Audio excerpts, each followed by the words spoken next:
Hello everyone. तो आज हम इंडियन फाइनेंशियल सिस्टम के बारे में पढ़ने वाले हैं। इससे पहले की टॉपिक्स आपको प्लेलिस्ट में मिल जाएगी और अगर आपको मेरी वीडियो अच्छी लगती हो then please do subscribe and comment करें अगर आपको कोई क्वेरी है तो।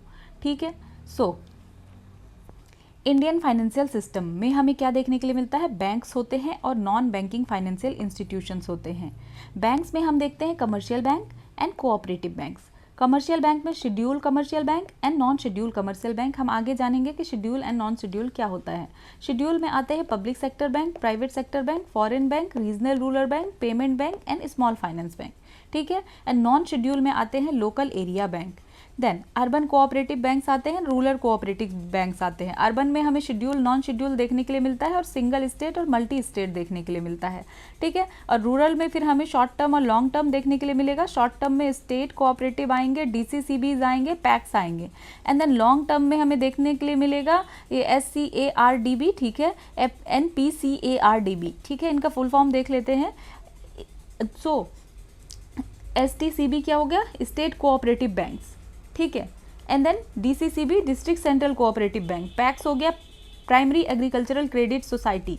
एंड SCARDB हो गया state cooperative agricultural and rural development bank.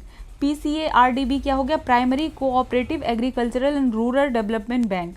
DFIs होता है डेवलपमेंटल फाइनेंशियल इंस्टीट्यूशन, जिसको कि ऑल इंडिया फाइनेंशियल इंस्टीट्यूशन भी कहते हैं। एंड CIC हो गया क्रेडिट इंफॉर्मेशन कंपनीज। देन इसके अलावा हमें देखने को मिलता है नॉन बैंकिंग फाइनेंशियल इंस्टीट्यूशन में DFIs। ठीक है। DFIs इंपॉर्टेंट है, हम इसमें देखेंगे नाबार्ड, एक्जिम बैंक, NHB, शिडबी, मुद्रा, नाफबिड, NABFID और अदर्स। तो ये सब हमें देखने के लिए मिलेगा। देन NBFIs में NBFCs आते हैं, प्राइमरी डीलर्स आते हैं, CICs आते हैं। तो आप बेसिकली अभी के लिए क्या याद रख सकते हैं, सारी चीज़ों को हम डिटेल में पढ़ेंगे कि नॉन बैंकिंग फाइनेंशियल इंस्टीट्यूशन में DFIs आते हैं, NBFCs आते हैं, प्राइमरी डीलर्स है एंड CICs है। तो नॉन बैंकिंग का क्या मतलब है कि ये सब बैंक नहीं है लेकिन फाइनेंशियल इंस्टीट्यूशन है। नाम से ही आपको पता चल रहा है कि नॉन बैंकिंग का मतलब कि बैंक्स नहीं है ये, लेकिन फाइनेंशियल इंस्टीट्यूशन है। ठीक है। इंडिया में फाइनेंशियल इंस्टीट्यूशन जो है दो कैटेगरीज में ब्रॉडली डिवाइड किया जाता है। ठीक है। एक तो बैंक एंड दूसरा नॉन बैंकिंग फाइनेंशियल इंस्टीट्यूशन। और basic difference between a bank and NBFIs में क्या है कि बैंक एक्सेप्ट करते हैं डिमांड डिपॉजिट। ठीक है। इसको याद रखना है कि बैंक डिमांड डिपॉजिट लेगी। आप अपने पैसे चाहें तो बैंक में रख सकते हैं डिपॉजिट, बट NBFIs जो है ये क्या नहीं करेगी? एक्सेप्ट नहीं करेगी डिमांड डिपॉजिट को। बैंक क्या इशू करेगी? चेक इशू करेगी, लेकिन NBFIs जो है चेक इशू नहीं करेगी। Can not issue cheques drawn on its self. तो यहाँ पे क्या हमें डिफरेंस समझ में आ रहा है कि बैंक एक्सेप्ट करेगी डिमांड डिपॉजिट जो कि NBFIs नहीं करेगी, और NBFIs जो है चेक को क्या नहीं कर सकती है? इशू नहीं कर सकती है। ठीक है। देन अब देखते हैं कि बैंक्स को फिर कैसे क्लासिफाई किया गया है। Commercial and cooperative bank. Commercial bank का मेन मोटिव क्या होता है कि प्रॉफिट मोटिव होता है। बेसिकली इनको फायदा होना चाहिए। While the basis of operation of cooperative bank is on cooperative lines. ठीक है। Service to its member and the society. लेकिन कोऑपरेटिव बैंक का मोटिव फायदा नहीं होता है, प्रॉफिट नहीं होता है। इसका मोटिव होता है कि जो भी इसके कोऑपरेटिव बैंक के मेंबर है तो उनको क्या मिले? सर्विस मिले। ठीक है। उनको फायदा हो। कोऑपरेटिव बैंक को provides a higher rate of cooperative banks provide a higher rate of interest on deposit as compare to commercial bank. तो क्या मतलब हुआ कि कोऑपरेटिव बैंक में अगर आप पैसा रखेंगे, जो भी कोऑपरेटिव बैंक का मेंबर है और वो कोऑपरेटिव बैंक में पैसा रख रहा है तो उसको ज़्यादा इंटरेस्ट रेट मिलेगा अगर आपने डिपॉजिट कर रखा है अपना पैसा एक कमर्शियल बैंक में। ठीक है। और एक कोऑपरेटिव बैंक में, तो कोऑपरेटिव बैंक आपको ज़्यादा फायदा देगी। ठीक है। अब देखते हैं कमर्शियल बैंक क्या होता है। कमर्शियल बैंक दो कैटेगरीज के होते हैं। शेड्यूल कमर्शियल बैंक होते हैं, नॉन शेड्यूल कमर्शियल बैंक होते हैं।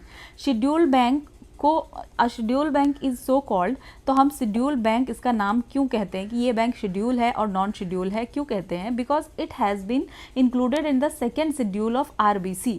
ठीक है। RBC act 1934। तो ये RBI के सेकेंड शेड्यूल में एडेड है, इसीलिए इसको हम लोग क्या कहते हैं? शेड्यूल बैंक कहते हैं। ठीक है। शेड्यूल बैंक को शेड्यूल क्यों कहते हैं? क्योंकि इसको इंक्लूड किया गया है सेकेंड शेड्यूल में। RBI एक्ट 1934 के सेकेंड शेड्यूल में इसको ऐड किया गया है, तो इसीलिए हम लोग इसको कहते हैं शेड्यूल बैंक।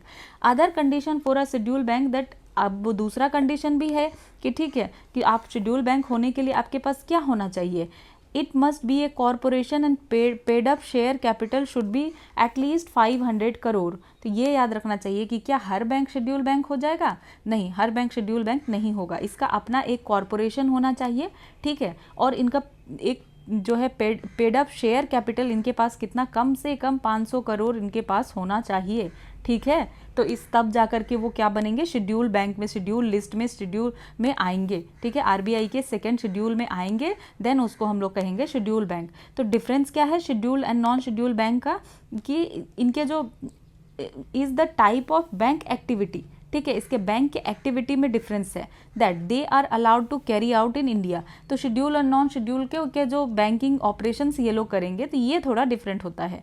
देखते हैं अब क्या है, a non schedule bank can carry out limited operation. अब यहाँ पे समझ में आ रहा है कि ये आरबीआई के सेकंड शेड्यूल में, आरबीआई एक्ट के सेकंड शेड्यूल में लिखा हुआ है, ठीक है। तो इसका मतलब क्या है कि ये ज़्यादा से ज़्यादा क्या कर सकते हैं, इनके पास ये ऑपरेशंस काम ज़्यादा कर सकते हैं, लेकिन नॉन शेड्यूल बैंक को कुछ लिमिटेड ऑपरेशन रहेगा, ये सब कुछ नहीं कर पाएंगे। For example, non schedule bank are not allowed to deal in foreign exchange. अब नॉन शेड्यूल बैंक को अलाउ नहीं है कि आप फॉरेन एक्सचेंज में डील करें, तो फॉरेन एक्सचेंज में डील कौन करेगा, तो सिर्फ शेड्यूल बैंक डील करेंगे फॉरेन एक्सचेंज में, ठीक है। ये पॉइंट याद रखना है कि फॉरेन एक्सचेंज में कौन डील करेगा, शेड्यूल बैंक डील करेगा। Non schedule bank need to maintain reserve requirement as per banking regulation act 1949। और नॉन शेड्यूल बैंक को भी तो रिजर्व रखना है ना, हर बैंक को रिजर्व रखना है, तो इसको रिजर्व रखना पड़ेगा बैंकिंग रेगुलेशन एक्ट 1949 के हिसाब से। और हम यहाँ देख रहे हैं कि यहाँ पे तो इनको एटलीस्ट पेड अप कैपिटल इसका 500 करोड़ होना ही चाहिए, but may not be with RBI. तो उसको रिजर्व रखना है, लेकिन ज़रूरी नहीं कि वो रिजर्व आरबीआई के साथ ही रखे, ठीक है। कितना इनको मेंटेन रखना है, तो नॉन शेड्यूल बैंक को भी मेंटेन रखना है रिजर्व, जो कि बैंकिंग रेगुलेशन एक्ट 1949 जो कहती है उसके अकॉर्डिंग, ठीक है। Then scheduled bank are required to maintain reserve requirement with RBI as per the RBI Act 1934। तो यहाँ पे आपको एक और क्या डिफरेंस पता चलता है, हमने शेड्यूल नॉन शेड्यूल बैंक के बारे में क्या देखा कि ये फॉरेन एक्सचेंज में डील नहीं करेगी। एक चीज़ हमने देखा कि फॉरेन एक्सचेंज में नॉन शेड्यूल बैंक क्या कर रही है, डील नहीं कर रही है। अब दूसरा डिफरेंस हम लोग क्या देख रहे हैं कि शेड्यूल बैंक को मेंटेन करना है रिजर्व रिक्वायरमेंट आरबीआई के साथ, ठीक है, लेकिन जो है नॉन शेड्यूल बैंक को रिजर्व रखना तो है 1949 के अकॉर्डिंग, बैंकिंग रेगुलेशन एक्ट 1949 के अकॉर्डिंग, लेकिन ज़रूरी नहीं कि वो आरबीआई के पास रिजर्व रखे, लेकिन शेड्यूल बैंक को आरबीआई के पास रिजर्व रखना ही पड़ेगा आरबीआई एक्ट 1934 के अकॉर्डिंग। तो इससे हमें क्या पता चल रहा है कि जो शेड्यूल बैंक है तो उसको मेंटेन कौन कर रहा है, आरबीआई एक्ट 1934 के अकॉर्डिंग। एंड देन जो नॉन शेड्यूल बैंक है उसको, उसके रेगुलेशन को कौन से एक्ट के द्वारा देखा जा रहा है, बैंकिंग रेगुलेशन एक्ट 1949 के हिसाब से। तो दो यहाँ पे बेसिक डिफरेंस हमें पता चला schedule and non schedule bank में। आई होप कि अब आपको शेड्यूल और नॉन शेड्यूल में कंफ्यूजन नहीं होगा। देन कोऑपरेटिव बैंक्स के बारे में देखते हैं। कोऑपरेटिव बैंक्स दो कैटेगरी के हो सकते हैं, अर्बन कोऑपरेटिव बैंक्स हो सकते हैं, रूरल कोऑपरेटिव बैंक्स हो सकते हैं। तो अर्बन कोऑपरेटिव बैंक्स को हम लोग प्राइमरी कोऑपरेटिव बैंक भी कहते हैं, ठीक है। अर्बन कोऑपरेटिव बैंक का दूसरा नाम क्या है, प्राइमरी कोऑपरेटिव बैंक, ठीक है। and are located in urban and semi-urban areas and were traditionally centered around communities, localities, workplaces and group। तो अर्बन कोऑपरेटिव बैंक को हम लोग क्या कह रहे हैं, प्राइमरी कोऑपरेटिव बैंक कह रहे हैं। और जैसा कि नाम से पता है तो ये कहाँ पे वर्क करेगी, अर्बन और सेमी अर्बन एरिया, क्योंकि नाम क्या है अर्बन कोऑपरेटिव बैंक्स। तो इसका क्या मतलब है कि ये अर्बन और सेमी अर्बन एरिया में है, ठीक है। और ये क्या करेगी, essentially lend to small borrowers and business. तो इसका काम क्या रहेगा कि जो स्मॉल बोरोवर्स है और बिजनेसेस है उसको जो है बढ़ावा देना, उनको पैसा देना, उनको लेंट देना, लोन देना, ठीक है। Today there scope of operation has widened. तो अब इनका स्कोप ऑफ ऑपरेशन जो है बढ़ा दिया गया है। तो अर्बन कोऑपरेटिव्स के बारे में क्या बात पता चली कि ये प्राइमरी कोऑपरेटिव बैंक्स है, ये अर्बन और सेमी अर्बन एरिया में है और ये स्मॉल बोरोवर्स को और बिजनेसेस को देंगे। तो अर्बन कोऑपरेटिव बैंक्स को फिर से क्लासीफाई किया जाएगा शेड्यूल और नॉन शेड्यूल कैटेगरीज में। किस में क्लासीफाई किया जाएगा, एक तो शेड्यूल कैटेगरीज में क्लासीफाई किया जाएगा और नॉन शेड्यूल कैटेगरी में क्लासीफाई किया जाएगा। तो हमने जान लिया कि शेड्यूल एंड नॉन शेड्यूल क्या है, ठीक है। तो विच आर फर्दर क्लासीफाइड। और फिर अर्बन कोऑपरेटिव बैंक्स को सिंगल स्टेट भी एंड मल्टी स्टेट भी क्लासीफाई किया जा सकता है। अब single state urban cooperative banks कौन से होते हैं? जो रजिस्टर्ड होते हैं as cooperative societies under the provision of state government cooperative societies act, ठीक है, and are regulated by registrar of cooperative societies of state concern. तो हम यहाँ पे देखते हैं कि single state urban cooperative banks क्या है, तो ये ऐसे बैंक को हम कहते हैं जो कि रजिस्टर्ड किसके अंदर होते हैं? स्टेट गवर्नमेंट के अंदर रजिस्टर्ड होते हैं, state government cooperative societies act के अंदर रजिस्टर्ड होते हैं, और इनको रेगुलेट करती है registrar of cooperative society of state concern. तो बेसिकली हमें यहाँ क्या बात पता चल रहा है? यहाँ बेसिकली हमें ये बात पता चल रहा है कि जो है single state cooperative society bank state government के अंदर आएगी, स्टेट गवर्नमेंट के एक्ट के अकॉर्डिंग चलेगी, और इसको रेगुलेट भी कौन करेगी?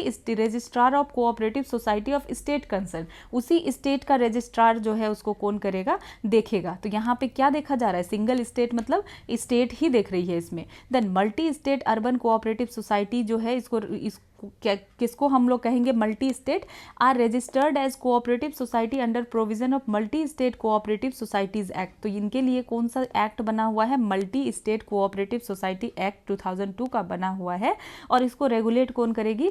Central registrar of cooperative society act इसको रेगुलेट करेगी, ठीक है। यहाँ पे कंफ्यूजन होने के चांसेस हैं, इसीलिए आप इस चीज़ को ध्यान से देख सकते हैं कि सिंगल जो है अर्बन कोऑपरेटिव सोसाइटीज़ जो है ये क्या है? रजिस्टर्ड है under the provision of state government. ये किसके अंडर जो है रजिस्टर्ड है? State government cooperative societies act के अंदर। इस एक्ट को याद रखने की ज़रूरत है, state government cooperative societies act के अंदर, और रेगुलेट इसको कर रहा है registrar of cooperative societies of state concern. And then यहाँ पे हम लोग कह रहे हैं मल्टी स्टेट, ठीक है। मल्टी स्टेट में क्या कहा जा रहा है कि ये किसके अंदर रजिस्टर्ड है? ये रजिस्टर्ड है multi state cooperative society act 2002 के अंदर, और इसको फिर रेगुलेट कौन कर रही है? सेम रेगुलेट कर रही है इसको रेगुलेट कौन कर रही है? इसको स्टेट कंसर्न रेगुलेट कर रही थी, लेकिन इसको central registered of cooperative society act इसको क्या कर रही है? देख रही है। तो ये बेसिक डिफरेंस है, ठीक है, क्योंकि यहाँ पे कंफ्यूजन होने के चांसेस है, इसलिए आपको मैं बता रही हूँ। सिंगल स्टेट का क्या मतलब है? आपको नाम से ही पता चल रहा है कि इसमें सिंगल स्टेट कर रही है, मींस स्टेट कर रही है। और मल्टी स्टेट कहने का क्या मतलब है कि इसमें तो एक्ट पहले तो ये 2002 का एक्ट आ गया, देन इसको central registrar of cooperative societies देखेगी, ठीक है। तो ये हमने देख लिया basic difference. Then the rural cooperative credit system in India primarily maintained to ensure flow credit to agriculture sector। तो क्या है जो रूरल कोऑपरेटिव सोसाइटी है उसका बेसिकली क्या मतलब एम है? एम तो यही है कि एग्रीकल्चर सेक्टर को क्रेडिट मिल सके, और यहाँ पे शॉर्ट टर्म दिया जाता है and long term cooperative credit structure है। तो rural cooperative society rural cooperative credit क्या करेगी? शॉर्ट टर्म के लिए भी देगी एंड लॉन्ग टर्म के लिए भी देगी। Then short term cooperative credit society operates with a 3-tier system. तो अगर जो हम शॉर्ट टर्म कोऑपरेटिव सोसाइटी देख रहे हैं, क्रेडिट स्ट्रक्चर जो देख रहे हैं शॉर्ट टर्म के लिए, ये 3-tier स्ट्रक्चर में चलती है। जैसे स्टेट हम देख सकते हैं, यहाँ हमें क्या देखने के लिए मिलता है? स्टेट कोऑपरेटिव बैंक्स है स्टेट लेवल पे, ठीक है। नाम से पता चल रहा है कि अगर स्टेट कोऑपरेटिव बैंक है तो स्टेट लेवल पे है। देन डिस्ट्रिक्ट और सेंट्रल कोऑपरेटिव बैंक है डिस्ट्रिक्ट लेवल पे। Then primary agricultural credit societies है विलेज लेवल पे। तो हम यहाँ देख रहे हैं कि जो शॉर्ट टर्म लोन दिया जा रहा है ये 3-tier सिस्टम है। 3-tier सिस्टम में हमें क्या देखने मिल रहा है? स्टेट कोऑपरेटिव बैंक देखने के लिए मिल रहा है स्टेट लेवल पे। देन डिस्ट्रिक्ट जो है डिस्ट्रिक्ट सेंट्रल कोऑपरेटिव बैंक हमें देखने के लिए मिल रहा है डिस्ट्रिक्ट लेवल पे। Then primary agriculture credit society हमें देखने के लिए मिल रहा है विलेज लेवल पे। और primary agriculture credit society PACS को जो है is organise at grass root level और grass root level of a village और एक ग्रुप ऑफ स्मॉल विलेज। तो बेसिकली ये पैक्स किसके लिए है? ग्रास रूट पे जाकर ये काम करी है, स्मॉल विलेजेस पे जाकर काम करी है। ये क्या है? बेसिक यूनिट है जो डील कर रही है directly with the rural agricultural borrower. कि ये अब क्या है? बेसिक यूनिट है। ये डायरेक्टली जिसको लोन चाहिए, रूरल एग्रीकल्चरल बोरोवर जिसको उधार चाहिए होता है, उनसे डायरेक्टली डील करती है, उनको जो है लोन देती है और कलेक्ट करती है रीपेमेंट लोन का, ठीक है। लेकिन एक बात जो है यहाँ और याद रखना है कि PACS are outside the purview of banking regulation act 1949। और इसको तो अगर ये बैंकिंग रेगुलेशन एक्ट 1949 के अंतर्गत नहीं आती है तो इसीलिए इसको हम क्या कहेंगे, नॉट रेगुलेटेड बाय आरबीआई। तो यहाँ पे एक बात हमें और क्या पता चली कि पैक्स को रेगुलेट कौन कर रहा है, आरबीआई पैक्स को रेगुलेट नहीं कर रही है। ठीक है, ये बात याद रखना है। Then state cooperative banks and district central cooperative banks are registered under provision of State Cooperative Society Act concerned, ठीक है, and comes under dual regulation of state government and RBI। तो हमने यहाँ देख लिया कि पैक्स जो है आरबीआई के अंदर नहीं आई, तो इसका मतलब कि और सब चीज़ तो आएगी, ठीक है, क्योंकि यहाँ पैक्स के बारे में डायरेक्टली लिखा गया है। तो यहाँ हमें क्या पता चल रहा है कि जो इस प्राइमरी नहीं आ रही है, लेकिन जो स्टेट कोऑपरेटिव बैंक है और डिस्ट्रिक्ट कोऑपरेटिव बैंक है ये किसके अंदर आएगी, ये स्टेट गवर्नमेंट के रेगुलेशन में भी आएगी और आरबीआई के रेगुलेशन में भी आएगी, जो कि ये प्रॉब्लम भी बनता है बाद में क्योंकि इस पर बहुत ज़्यादा रेगुलेशन होता है। तो all rural cooperative banks are supervised by NABARD, RBI delegate its supervisory power and registrar of cooperative societies act. तो और एक चीज़ हमें क्या देखने मिलता है कि खास करके जितना रूरल कोऑपरेटिव बैंक है, ठीक है, रूरल कोऑपरेटिव बैंक में क्या हो रहा है कि सुपरवाइज कौन कर रही है, नाबार्ड कर रही है। आरबीआई अपना पावर क्या सुपरवाइजरी पावर दे रखी है नाबार्ड को, नाबार्ड जो है सुपरवाइज करेगी, ठीक है। And registrar of cooperative societies act. तो यहाँ पे कुछ ज़्यादा फैक्ट्स हो गए, तो इसीलिए इसको एक जगह हम लोग क्या करते हैं, इकट्ठा कर लेते हैं। तो हमने पहले कोऑपरेटिव बैंक के बारे में जाना, अर्बन के बारे में जाना कि ये प्राइमरी कोऑपरेटिव बैंक है, ये सेमी अर्बन और अर्बन एरिया में है, ठीक है। फिर हमने देखा कि अर्बन कोऑपरेटिव बैंक दो तरह का होते हैं, schedule and non schedule categories में आते हैं। देन फिर हमने देखा कि वो फर्दर डिवाइड है, सिंगल और मल्टी स्टेट में डिवाइड है। Single state urban cooperative banks के बारे में हमने देखा कि ये किसके कंट्रोल में आता है, ये कौन से एक्ट से आता है, ये state government cooperation societies act के अंतर्गत आता है। और इसको फिर कौन रेगुलेट करती है, cooperative societies of state concern, मतलब उसी स्टेट का रजिस्ट्रार ऑफ कोऑपरेटिव सोसाइटी उसको रेगुलेट करती है। फिर हम देखते हैं कि मल्टी स्टेट अर्बन जो आता है, अब यहाँ नाम मल्टी स्टेट आ गया तो इसका मतलब मल्टी स्टेट का इन्वॉल्वमेंट है, तो ये किसके अंतर्गत आता है, ये आता है multi state cooperative societies act के अंतर्गत आता है। और उसको रेगुलेट कौन करती है, अब मल्टी स्टेट आ गया तो यहाँ पे सेंट्रल अथॉरिटी रेगुलेट करेगी, so central registrar of cooperative societies act आ गया। उसके बाद हमने यहाँ तक सब कुछ सेंटर के बारे में देख लिया। अब हम क्या देख रहे हैं, अब हम रूरल के बारे में देखने वाले हैं, ठीक है। हमने रूरल के बारे में ऑलरेडी देख लिया, अब एक बार कंसोलिडेट कर लेते हैं।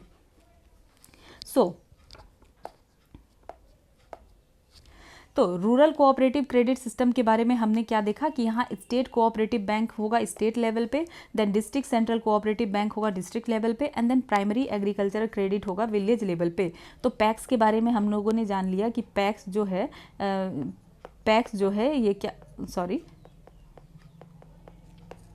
तो पैक्स के बारे में हम लोग ने ये जान लिया कि ये ग्रास रूट लेवल पे है, ठीक है। और पैक्स जो है बैंकिंग रेगुलेशन एक्ट 1949 के अंतर्गत नहीं आता है, इसका मतलब इसको आरबीआई रेगुलेट नहीं करती है। लेकिन जो स्टेट कोऑपरेटिव बैंक्स है और डिस्ट्रिक्ट सेंट्रल कोऑपरेटिव बैंक्स है, ये इस डुअल कंट्रोल में आता है, ठीक है। ये आरबीआई के अंतर्गत भी आता है और जो है स्टेट गवर्नमेंट के अंतर्गत भी आता है, ठीक है।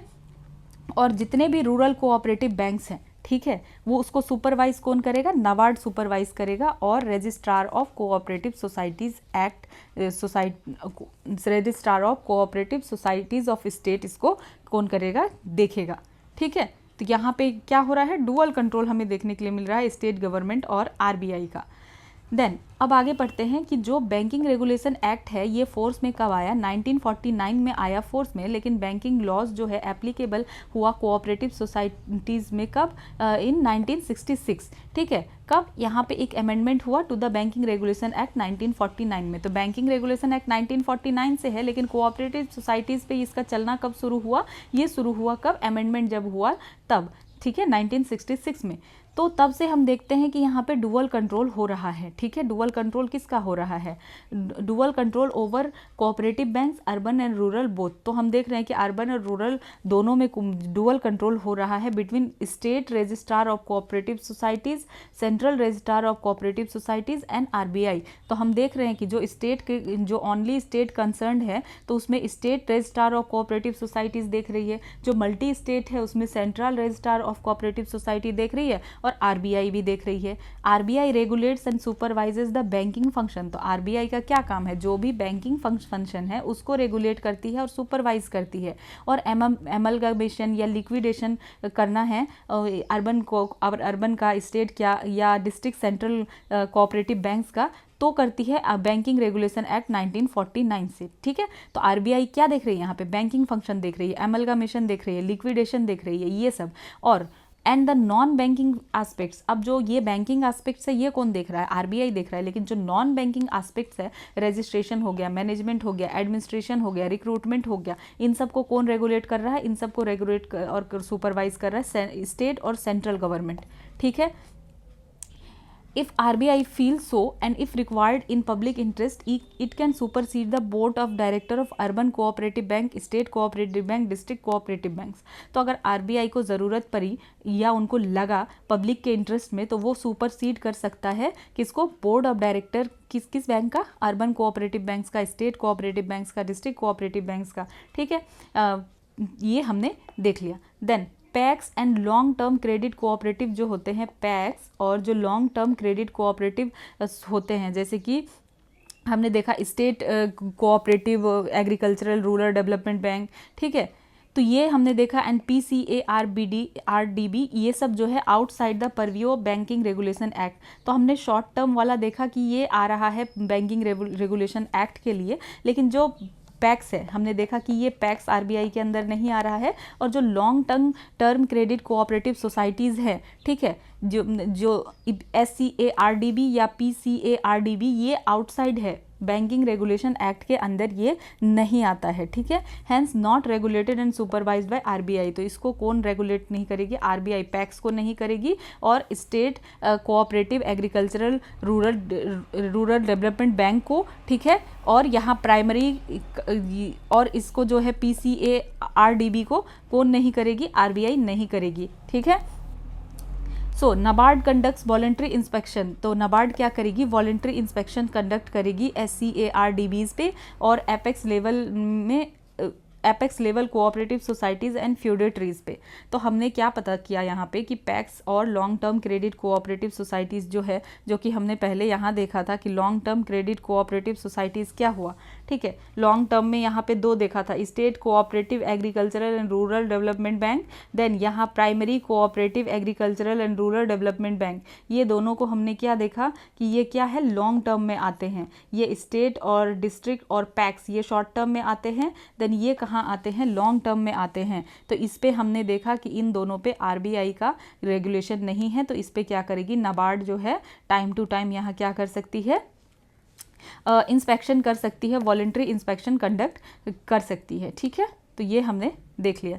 Then RBI approval is not required for appointment of chairman, whole time director, managing director, CEO in case of cooperative banks। ठीक है, example UCBs as state cooperative bank and district central cooperative bank, but in public interest and to protect interest of depositor if required RBI can supersede. तो यहाँ पे एक point है जो कि हमने पढ़ा कि आरबीआई सुपरसीड कर सकती है। तो इसका क्या मतलब है कि आरबीआई का अप्रूवल ज़रूरत नहीं है अगर अपॉइंट करना है चेयरमैन को, whole time director, management, CEO को कोऑपरेटिव बैंकों का। यानी कि क्या कह रहे हैं कि अगर ज़रूरत अगर पड़ती है, ठीक है, पब्लिक इंटरेस्ट में और पब्लिक के इंटरेस्ट को प्रोटेक्ट करने के लिए, डिपॉजिटर के इंटरेस्ट को प्रोटेक्ट करने के लिए, तब आरबीआई सुपरसीड करेगी बैंक, सुपरसीड करेगी बोर्ड को। ठीक है, बोर्ड ऑफ UCB, STCBs और DCCBs को।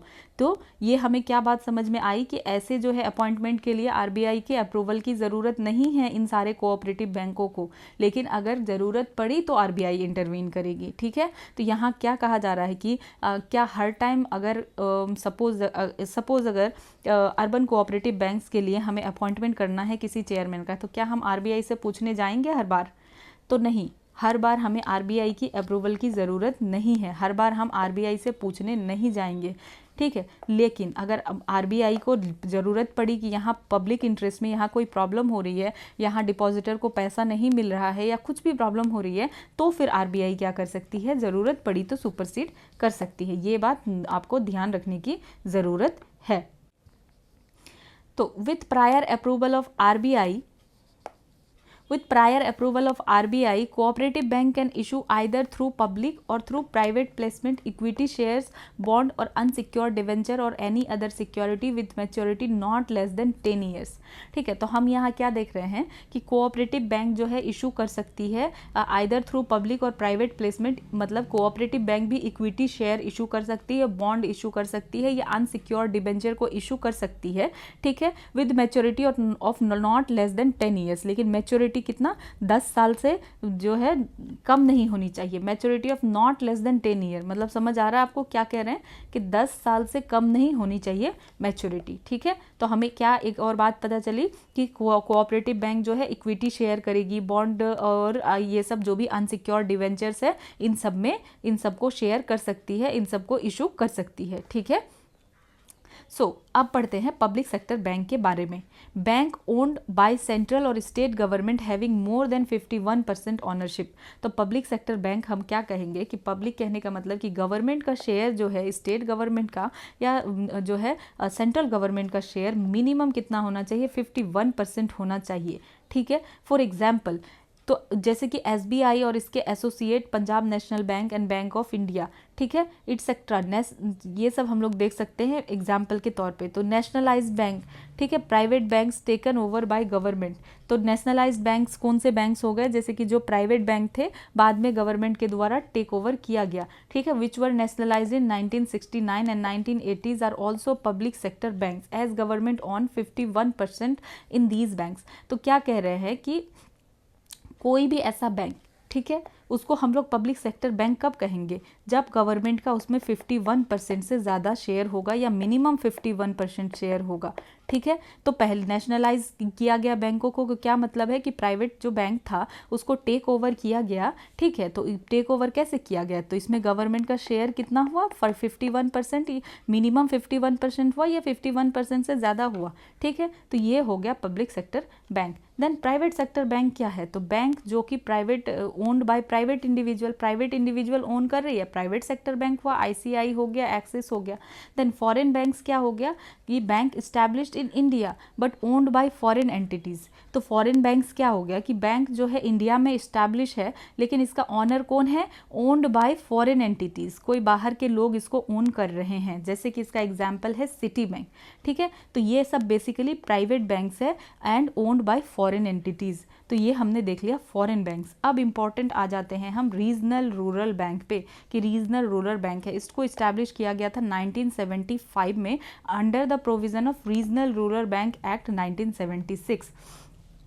तो RBI बैंक को, RRB बैंक को इस्टेब्लिश कब किया गया, 1975 में इस्टेब्लिश किया गया, कौन से प्रोविज़न के अंदर, regional rural bank act 1976।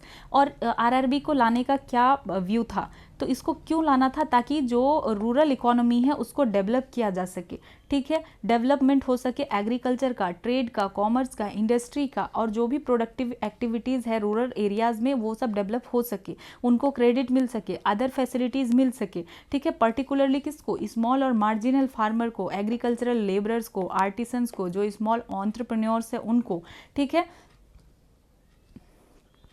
Then RRBs are owned by central government, state concerned government and sponsored in proportion of 50, 15 and 35। तो ये याद रखना है कि RRB को कौन ओन करता है, सेंट्रल गवर्नमेंट ओन करती है और कंसर्न्ड स्टेट गवर्नमेंट ओन करती है, और स्पॉन्सर जो है बैंक, इसको जो भी बैंक स्पॉन्सर कर रही है उनका प्रोपोर्शन कितना रहा, सेंट्रल गवर्नमेंट का 50 रहा, कंसर्न्ड स्टेट गवर्नमेंट का 15 एंड देन जो स्पॉन्सर कर रही है बैंक उसका 35। तो ये आपको याद रखना है, 50, 15, 35, सेंट्रल गवर्नमेंट का कितना शेयर है, 50 है, एंड कंसर्न्ड स्टेट गवर्नमेंट का 15 है और स्पॉन्सर बैंक का 35 है। तो each RRB is sponsored by particular bank. तो हर RRB को क्या कर रहा है, कोई ना कोई पर्टिकुलर बैंक स्पॉन्सर कर रहा है, ठीक है।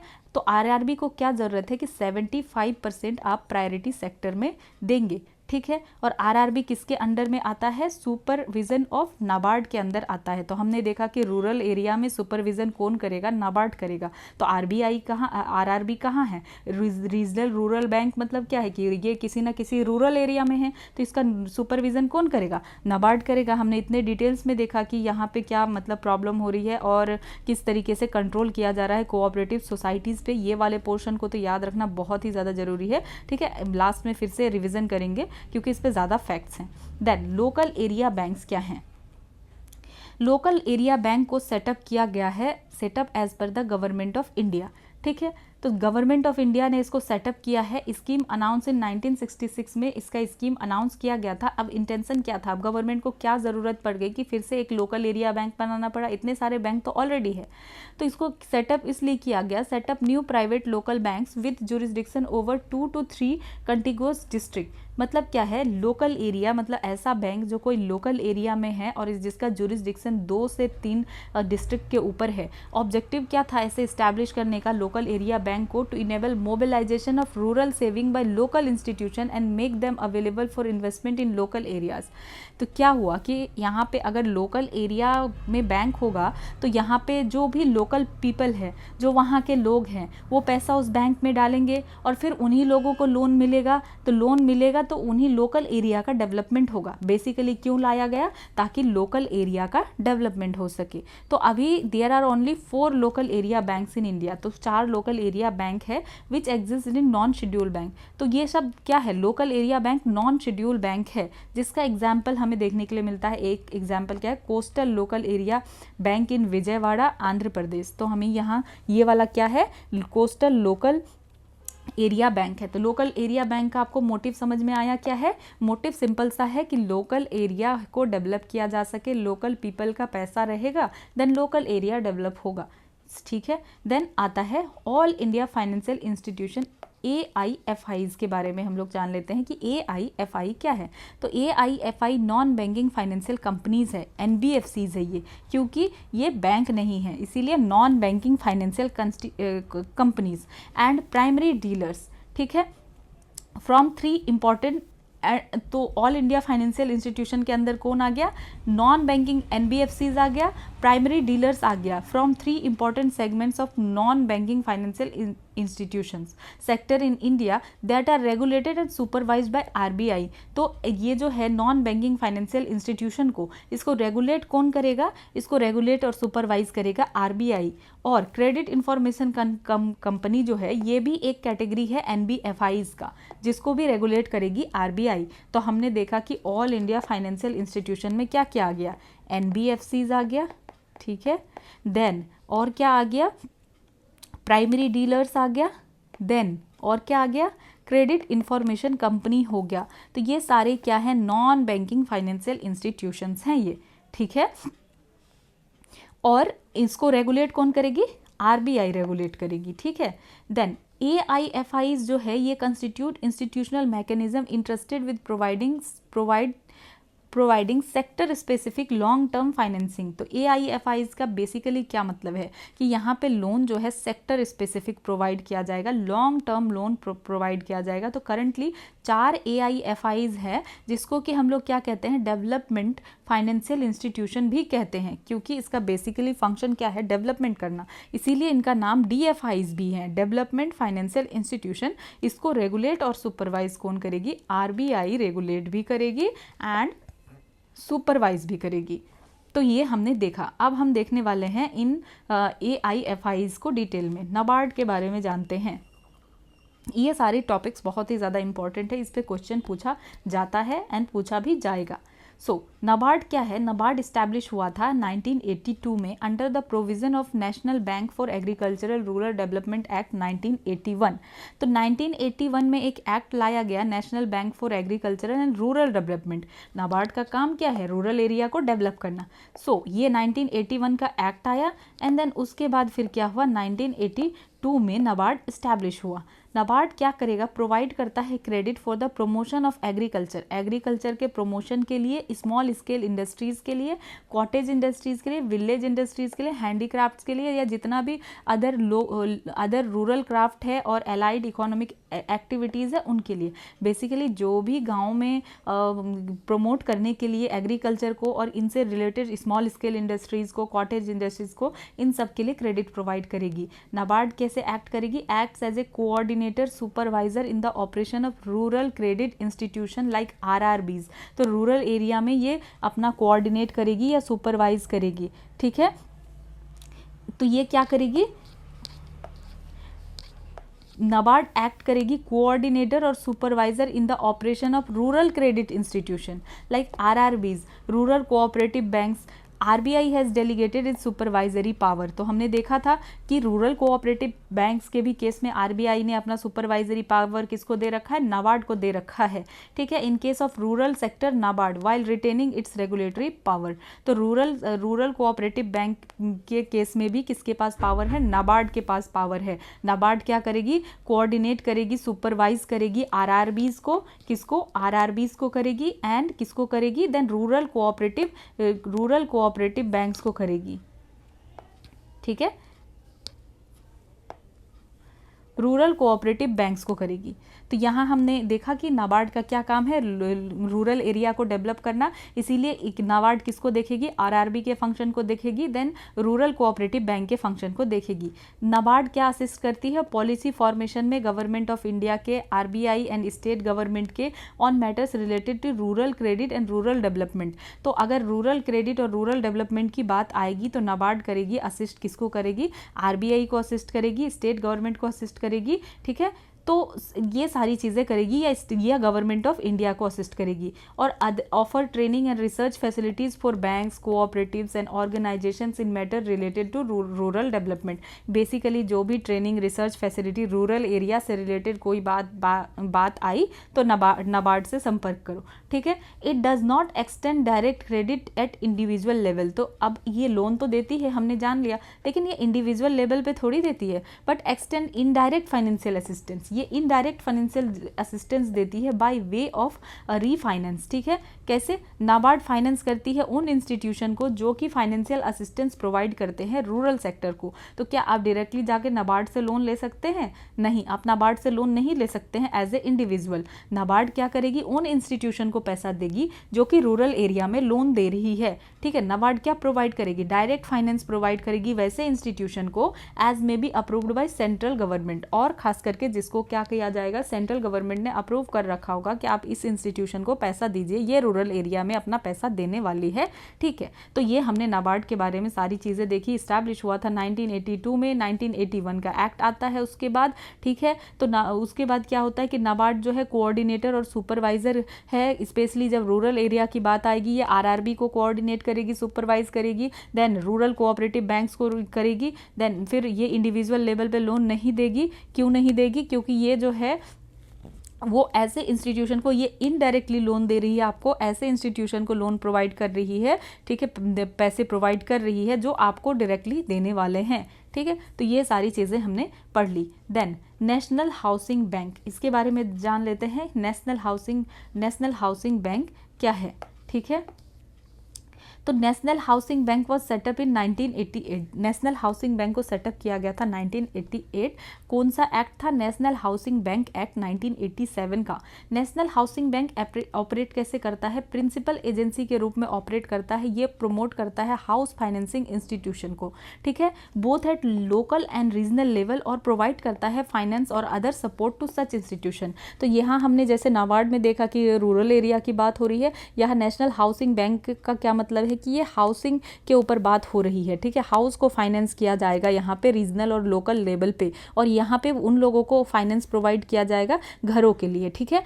ये एक्सटेंड नहीं करता है, ये भी डायरेक्ट क्रेडिट नहीं देगा इंडिविजुअल लेवल को, इंडिविजुअल लेवल में, लेकिन इनडायरेक्ट फाइनेंशियल असिस्टेंस प्रोवाइड करेगा नाबार्ड की तरह बाय वे ऑफ रीफाइनेंस। ये NHB फाइनेंस करेगी उन इंस्टीट्यूशन को जो प्रोवाइड करती है फाइनेंस इंडिविजुअल बोरोवर को या बिल्डर को, ठीक है। तो ये हमने देख लिया NABARD NABARD national housing bank NHB क्या है 1988 में आया। उसके बाद इसका जो है हाउसिंग बैंक एक्ट कब आया था 1987, देन उसके बाद NHB आता है, ठीक है। उसके बाद एग्जिम बैंक, तो एग्जिम बैंक जो है ये क्या है, इसको 1982 में इस्टेब्लिश किया गया था, export import bank of India act 1981, ये भी एक्ट आता है 1981 का, देन 1982 में इसको इस्टेब्लिश किया जाता है। तो इसका ऑब्जेक्टिव क्या रहता है एग्जिम बैंक का, कि फाइनेंशियल असिस्टेंस प्रोवाइड करना एक्सपोर्टर को और इंपोर्टर को, and function the principal financial institution for coordinating working of institution engaged in financial export and import of goods of service,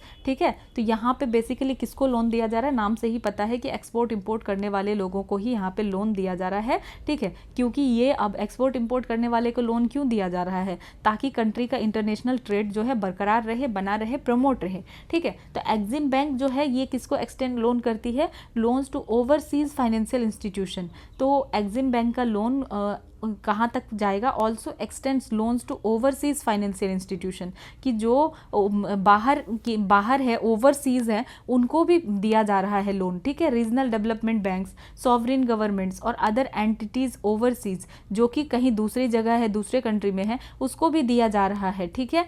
to enable buyers in those countries to import goods and services from India. अब overseas क्यों दिया जा रहा है, इसलिए दिया जा रहा है टू इनेबल्स बायर्स, जो भी वहाँ बायर्स है उन कंट्रीज में, तो वो क्या करें, इम्पोर्ट करें गुड्स एंड सर्विसेज, कहाँ से, इंडिया से, ठीक है। इसीलिए एग्जिम बैंक क्या कर रही है, एक्सटेंड कर रही है लोन को ओवरसीज फाइनेंशियल इंस्टीट्यूशन को भी दे रही है, ठीक है। It extends loan on its own and also eight order with support of government of India. तो ये अपने आप से भी लोन दे सकती है, और अगर कोई गवर्नमेंट ऑफ इंडिया कहती है कि हाँ आपको यहाँ लोन देना है, तो वो लोन देगी। और ये डायरेक्ट फाइनेंशियल असिस्टेंस किसको देगी, एक्सपोर्टर और इम्पोर्टर को देगी, और इनडायरेक्ट फाइनेंशियल असिस्टेंस भी देगी वे ऑफ रीफाइनेंस से, ठीक है। तो इनडायरेक्ट का मतलब हमने देख लिया कि ये तो कोई उस अथॉरिटी को देगी जो फिर डायरेक्टली लोन देगी इंडिविजुअल को, या तो उनको देगी या डायरेक्टली एक्सपोर्टर और इंपोर्टर को ही देगी। तो बेसिकली एग्जिम बैंक का क्या काम है, इंपोर्ट और एक्सपोर्ट को बढ़ावा देना,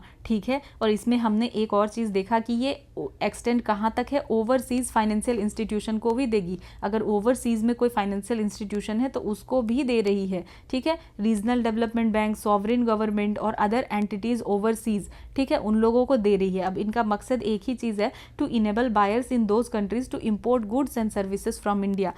क्यों दे रही है, ताकि वहाँ के लोग अगर इंडिया से गुड्स एंड सर्विसेज को इंपोर्ट करेंगे तो हमारा फ़ायदा है। इसीलिए ये लोन अपना ओवरसीज फाइनेंशियल इंस्टीट्यूशन तक भी क्या कर रही है, एक्सटेंड कर रही है। अब नेक्स्ट हम लोग देखते हैं किसके बारे में, सिडबी के बारे में। ये भी बहुत ज़्यादा इंपॉर्टेंट है सिडबी के बारे में जानना। देन मुद्रा लोन आएगा, एंड देन NBFCs के बारे में और देखने वाले हैं, micro finance, peer to peer lending. Yes, ये भी टॉपिक काफ़ी बड़ा है लेकिन ये बहुत ज़्यादा इम्पॉर्टेंट है, ठीक है। तो आज हम सिडबी और मुद्रा बैंक को देख लेते हैं। तो small industries development bank of India, SIDBI को इस्टेब्लिश किया गया था 1990 में। नाम से ही पता चल रहा है कि ये स्मॉल इंडस्ट्रीज़ और डेवलपमेंट के लिए है, ठीक है, स्मॉल इंडस्ट्रीज़ के डेवलपमेंट के लिए। तो 1990 में इसको इस्टेब्लिश किया गया था under provision of small industries development act 1989, ठीक है। तो सिडबी कैसे एक्ट करता है, एज ए प्रिंसिपल इंस्टीट्यूशन, ठीक है, for promotion financing development of MSMEs, micro small और मीडियम इंटरप्राइज को लोन देगी, ठीक है। स्मॉल इंडस्ट्रीज़ को ये लोन देने वाली है। And for coordination of the function of institution engaged in similar activities, और ऐसे लोगों को देगी या ऐसे जो इन्हीं टाइप के सिमिलर एक्टिविटीज़ में इंगेज्ड हैं, तो उन सेक्टर को ये लोन देगी। बेसिकली किसको, माइक्रो स्मॉल और मीडियम इंटरप्राइज को, क्योंकि इनको स्मॉल इंडस्ट्री को डेवलप करना है। सिडबी मेनली एक्सटेंड करती है इनडायरेक्ट फाइनेंशियल असिस्टेंस। अब आपने डायरेक्टली सिडबी से लोन नहीं ले सकते, ठीक है। सिडबी क्या करेगी, रीफाइनेंस करेगी, एंड देन सिडबी रीफाइनेंस करेगी MSMEs के लिए, देन जाके आपको फिर क्या करेगा, जिसको सिडबी रीफाइनेंस करेगी फिर उन इंस्टीट्यूशन से आपको डायरेक्टली लोन मिलेगा, ठीक है। Financial institution for onward lending to MSMEs। तो हमने सिडबी के बारे में देख लिया, ये 1990 में आता है, 1989 के एक्ट से, small industries development of India act से, ठीक है। और सिडबी क्या करेगी, प्रोवाइड करती है फाइनेंशियल असिस्टेंस किसको, MSMEs को। मतलब यहाँ पे स्मॉल इंडस्ट्रीज को डेवलप करना है, सिडबी स्मॉल इंडस्ट्रीज, ठीक है।